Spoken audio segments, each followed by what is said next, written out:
I'm going to begin my story now. In my life, I am 0, 1, and 2 in fights. That's 0 wins, 1 loss, and 2 draws, which I'm very proud of.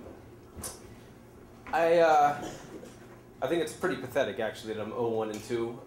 It's never good to have a winning percentage that's worse than France, but that's where I am. So tonight's story begins with a couple different things. One of the fights actually took place not that far away from here in a parking garage, which I don't recommend ever doing. That was a draw. If you get in a fight in a parking garage, it's very odd because you end up in traffic with the person that you were just in the fight with, and you can actually visibly see them in the car, so it makes for very awkward moments. I don't recommend it. Tonight's story, though, is about my 1 loss, which I'm ashamed of and proud of, all at the same time. A few years ago, I was in New York City. I was at a party at a bar. We were having a good time, and a little bit of a scuffle broke out. Someone got pushed that we knew. A friend of mine punched the guy in the nose, and that was pretty much the whole fight. 1 punch, that guy went to the ground. There was a lot of posturing, and we all cleared out of the bar. That was it, 1 punch. I was ready to mark that down as a win in the annals of Mike Gleason's fight record. But the thing I learned that night is that even if you win the first battle, that does not mean you win the war. So we exited the place, and we all kind of went out into the night triumphantly. There were probably 10 of us, guys and girls, and as we got out in the street, we all kind of made our way into the directions of wherever it is we came from. I was with 2 of my friends, Tony and Dave, and we were walking down the street, and as we got a few blocks away, we realized that we weren't sure what happened to our friends Chris and Jen. So, noble gentlemen that we were, we turned back around to go check on them. That was our mission. I'd say we got about 20 yards before we walked into the guys from the bar that we had a run-in with. I knew this because the one guy had a bloody nose, and he also had 5 very angry friends. Now, everything that happened after that is kind of a blur, but I'll give you some highlights and some lowlights.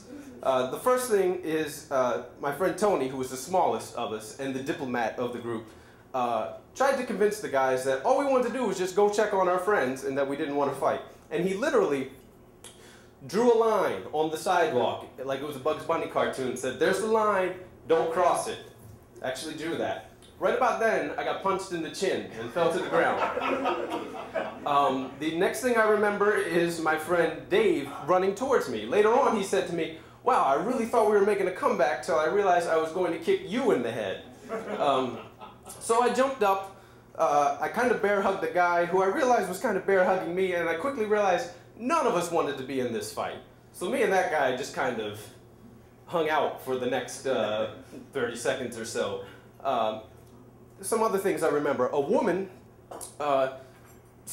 walking along the street just stopped and tried to break up the fight. Now this was the most pathetic fight ever. These were 6 guys and then the 3 of us guys that just didn't want to fight. It was so obvious that none of us had any interest in fighting. It was pathetic. It was sad. I think this woman was really just trying to stop us because she was embarrassed for us, not so much that she was worried about us getting hurt.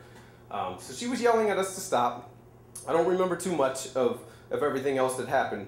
What I do recall is, well, a couple things. One, it was really bad. Like, I can't, aside from that first hit, I don't think I ever got hit again. No one was seriously hurt. It was a lot like if Frazier and Ali fighting in Manila, like now, at their age now, with all their ailments in 100-degree heat. It was that bad of a fight.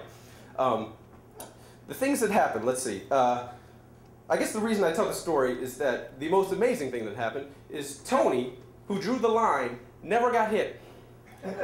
I realized at the end of the fight that people had respected the boundary of the line that he had drawn on the ground, and he stood there with 2 guys in front of him. Wow, I got hit in the chin, my friend Dave fought 2 or 3 guys, and pandemonium broke out around us.